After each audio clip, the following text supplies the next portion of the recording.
What's up guys, I'm back with another video, and as you might know, the biggest fighting game tournament of the year has just concluded. That is EVO 2017, and I'm going to give you my overall thoughts as well as a review of the tournament and give you the results and tell you all the reveals that happened there. So starting off on Friday, we had the King of Fighters 14 tournament.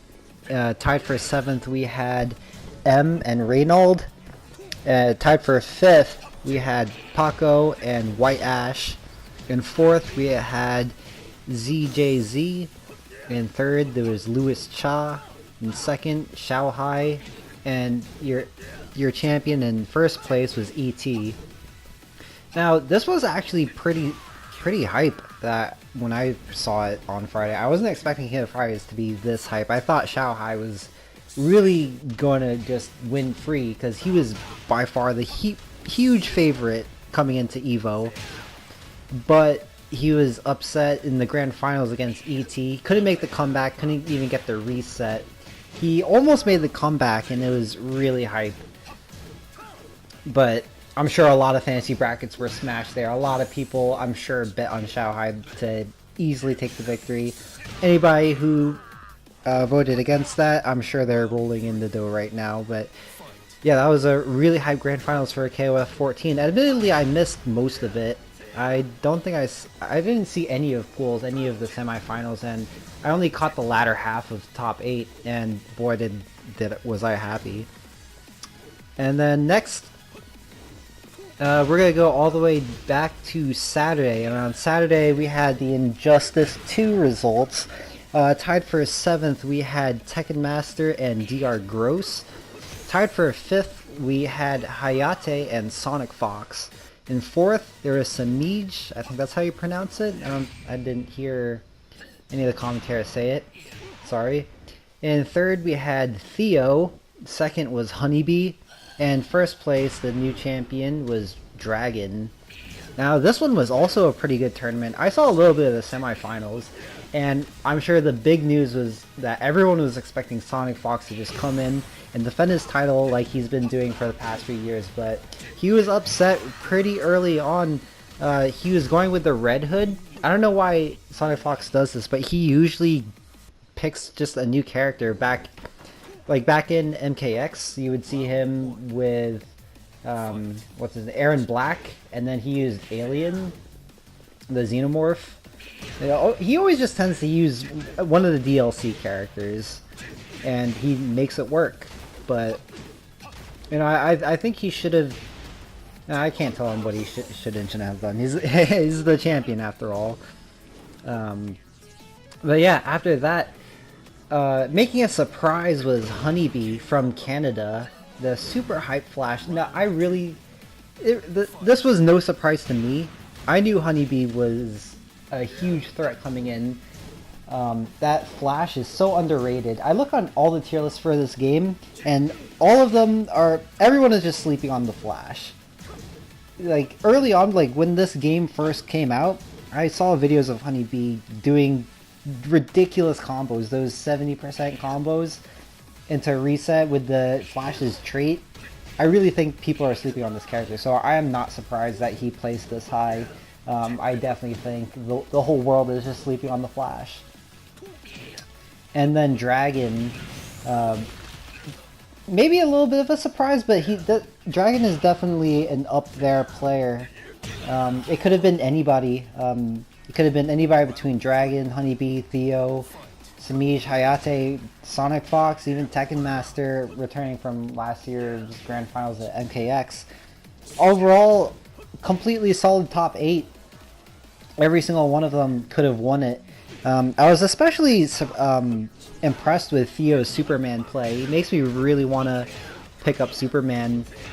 Yeah, I think I'm going to learn Superman after this. Watching that tournament really made me want to play Superman because he just made it look so sick. Alright, after that, also on Saturday, moving on, we had Guilty Gear Xrd Revelator 2. Now I watched this top 8 and this was absolutely sick. Even the commentary was on point. Extra emotional. The crowd was super hype. I really liked how they had a big crowd, even though it was on Saturday, even though it wasn't on the prime time Sunday slot.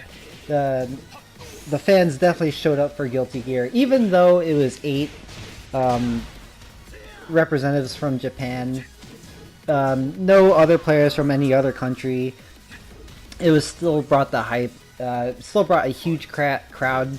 Definitely a very passionate crowd. So tied for 7th we have 310 and Teresa. And tied for 5th we had Kazunoko and Pure Pure. 4th was my boy Nage. My absolute favorite player. The best Faust player on the world. And in 3rd we had Samito. And 2nd we had Arcappa's T5M7. And in 1st place, the winner and new champion was Omito with Johnny. Now, I hear a lot of people on the internet saying that the Omito win was actually an upset. A lot of people were expecting Ogawa or Machabo to take a second EVO title. And, you know, I'm actually not surprised with this. Omito was definitely a threat. I definitely thought he was going to get top 3, if not win, so I'm not surprised with this one. He's definitely, I think, is the best Johnny player in the world, hands down.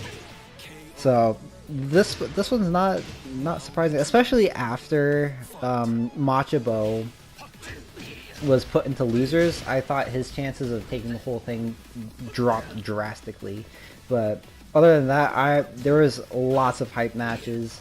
Got some Jacko representation from Pure Pure. Kazunoko was in there. I believe he's the only player in this whole tournament to make 2 top 8s in 2 different games. So that's very impressive. That might be his first time doing that. But we had a really good character diversity in this. I think 8... Yeah, that's correct. We got 8 different characters in top 8 for Guilty Gear, so this was actually an awesome top 8. I was really happy. Alright, moving on. The next one, also on Saturday, we had, alright, Melee. Alright, so this tournament was quite the marathon, I would say, for all the players competing, because the entire tournament happened on Saturday. And as you may know, Melee, the matches are especially grueling. They could go on for upwards of 15 minutes. So for all these players to do that, to play that long for the entirety of the day, I'm sure by the time top 8 rolled around, they were all spent.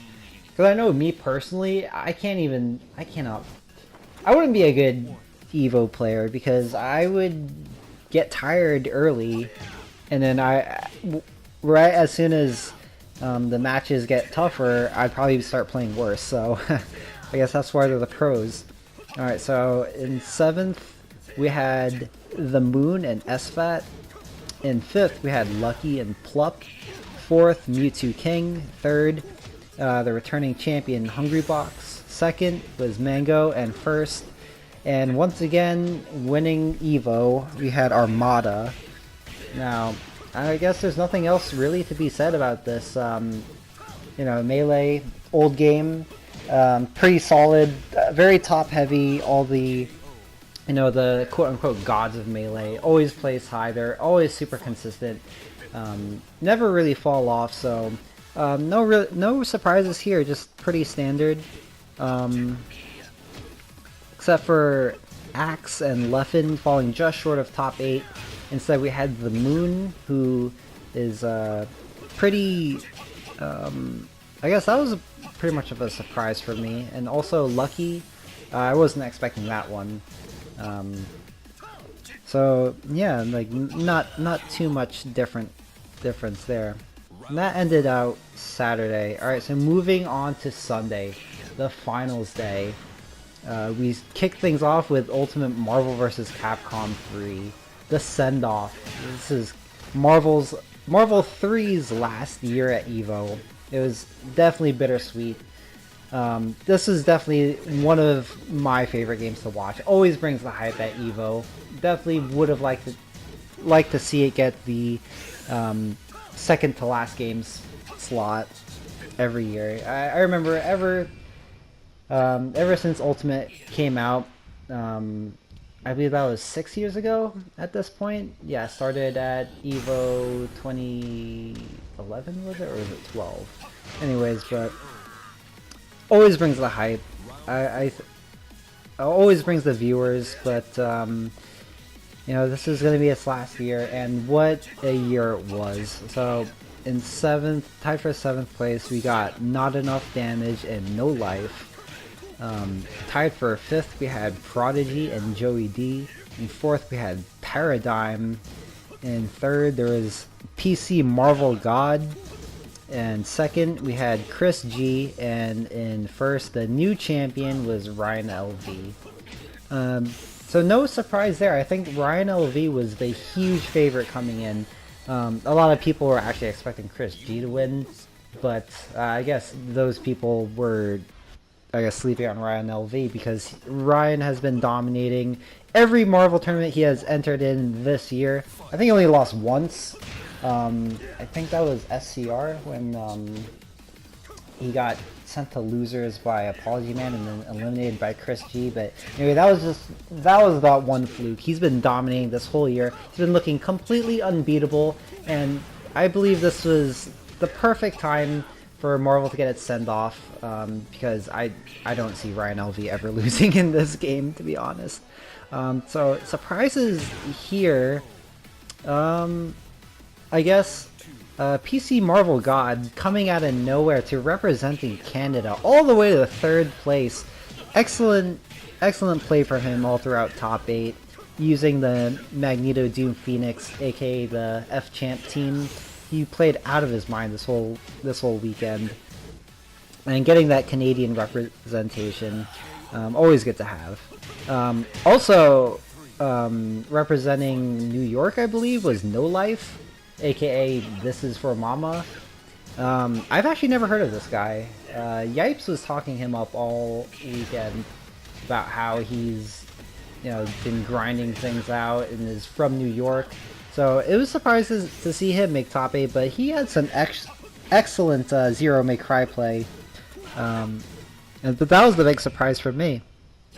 And then Joey D, who came just short of making top 8 last year, finally got top 8 this time. Actually came in on winner's side, and I actually think that this guy, yeah, his X Factor Virgil, I think might be the best in the business. This guy makes unbelievable comebacks with Virgil. His definitely the most dangerous. His mix-ups are always on point.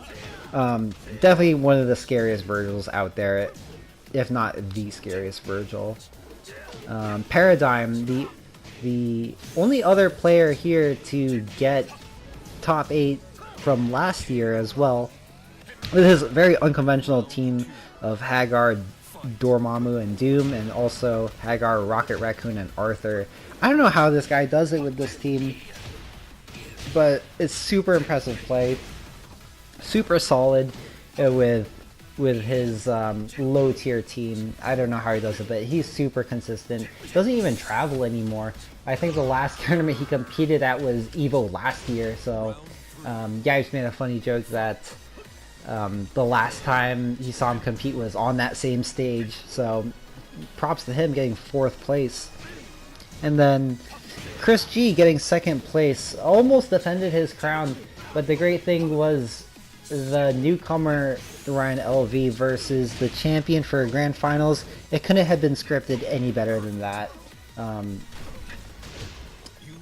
Chris G almost running it back on Ryan after a completely free winners finals where Ryan LV took him, I believe 3-0.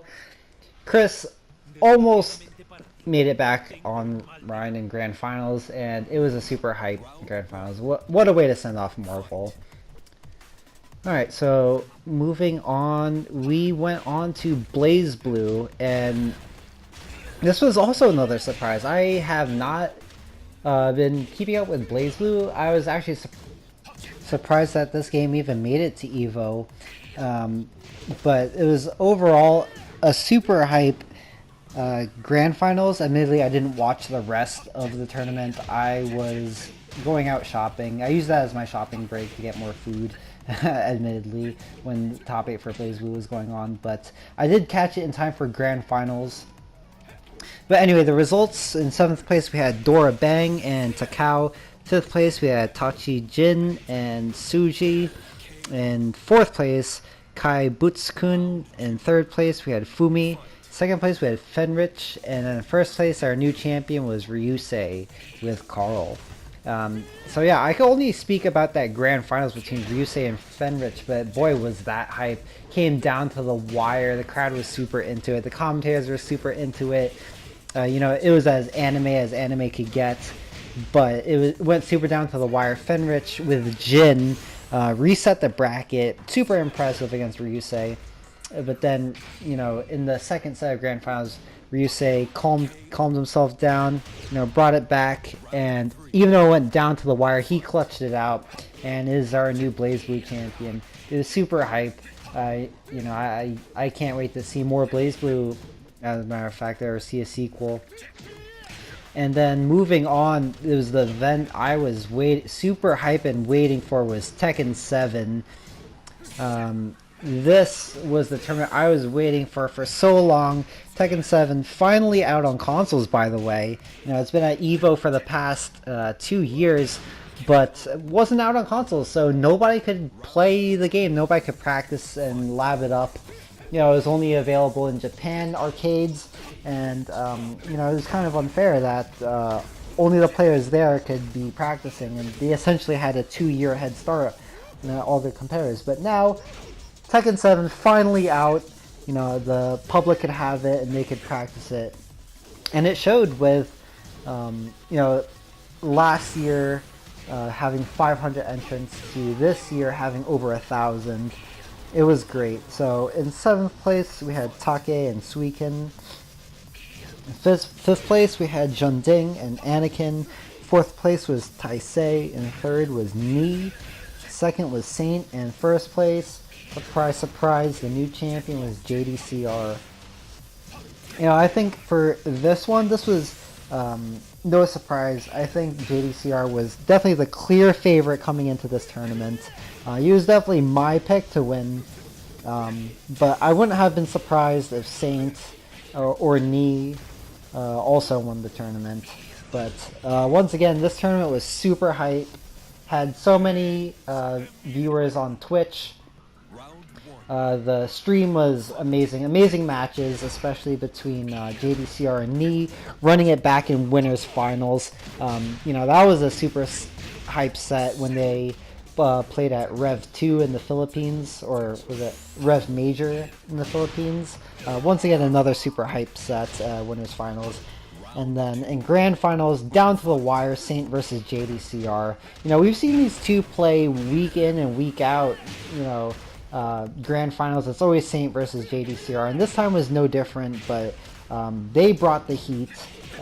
Saint reset the bracket, almost took him out, but JDCR, you know, knew his stuff, and he was able to close it out. The clear favorite finally gets his EVO title in Tekken 7.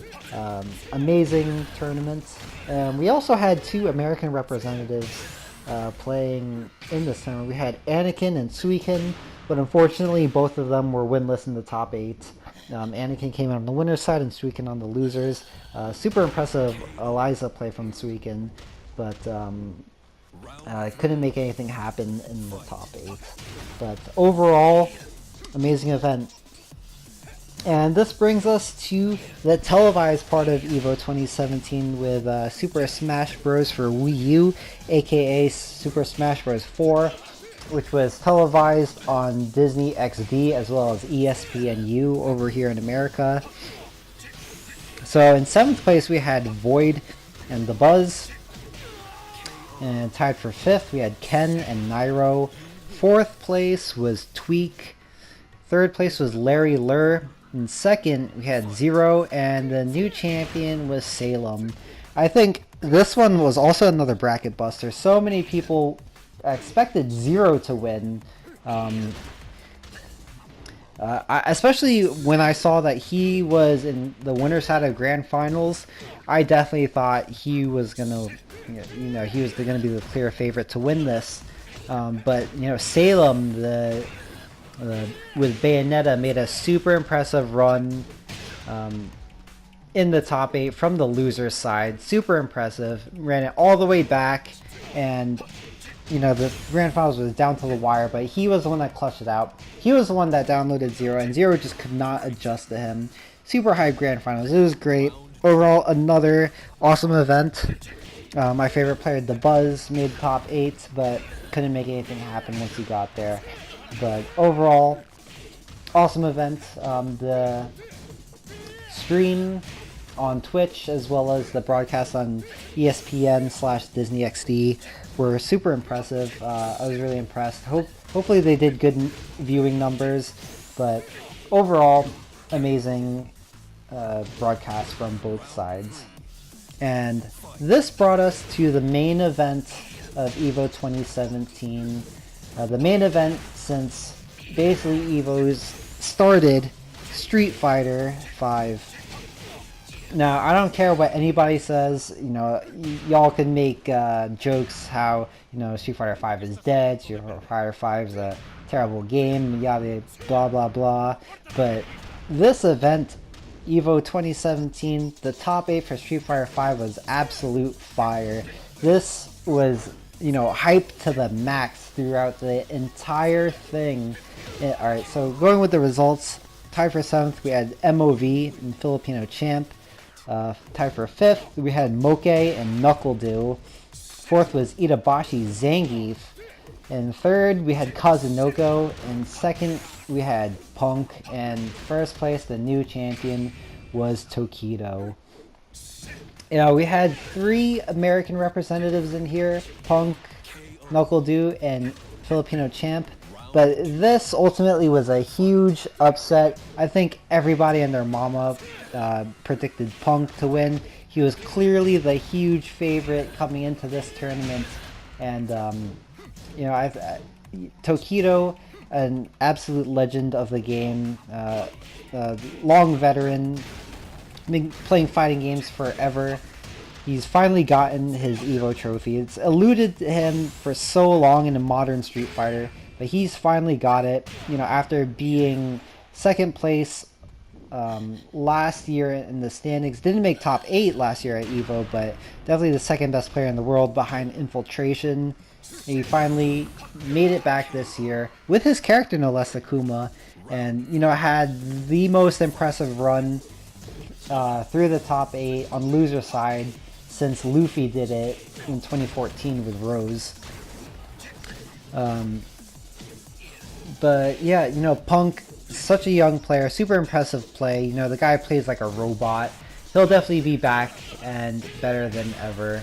This is just the beginning for him, but overall, amazing play, amazing top 8 for him. It was, even though I was rooting for him, it was super hype. How Tokido basically downloaded him. The crowd was going nuts. The stream was going nuts. Stream chat was going nuts. ESPN was going nuts. Commentary from Seth Killian and Tasty Steve was on point. But also, surprises, I have never heard of Moke, but coming in 5th place, the super solid Rashid player from Japan. I've never seen or heard of him play, but he did his thing. He came out here and got 5th place, top 8. Probably his first tournament, definitely his first time in America, but definitely super solid Rashid play. It was super impressive. And also the other surprises were Filipino Champ playing out of his mind all weekend. Super hype how I remember his semifinal match to get into top 8. We had the stick drama when he was playing against Verloren. That was super hype. Even though they played it off stream, it definitely got the attention since it was being the last match of the day and everything. And MOV, I haven't seen him play all weekend, so I was surprised that he got into top 8 with a character that was nerfed to the ground after Season 1 in Chun-Li. So that's super impressive. I didn't see any of his matches, but when I saw he made top 8, you know, it's super impressive. Unfortunately, he lost out to Moke in his first match in top 8, so I didn't get to see him do his thing, but you know, he made it out. And then also Kazunoko, super impressive showing, getting to 3rd place. That's definitely something I didn't see coming. But as we know, Kazunoko, definitely one of the best Kami players, if not the best Kami player in the business.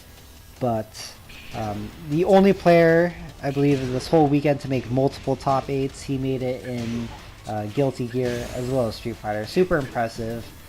And he got 3rd place. That was a surprise for me.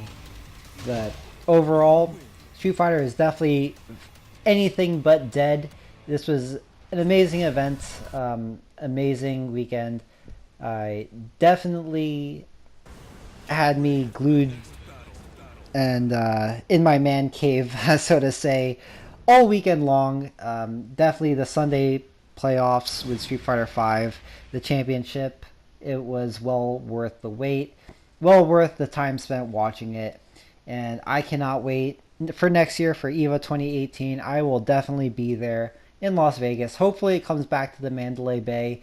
Hopefully it comes back to the arena. Hopefully ESPN also re-airs it. It was definitely a super impressive tournament. I really hope it does well with ESPN and they do it next year. But that's it. I will definitely be back next year. So thanks everybody for watching. EVO was absolutely amazing this year. And hopefully I'll see you guys there next time. Thanks.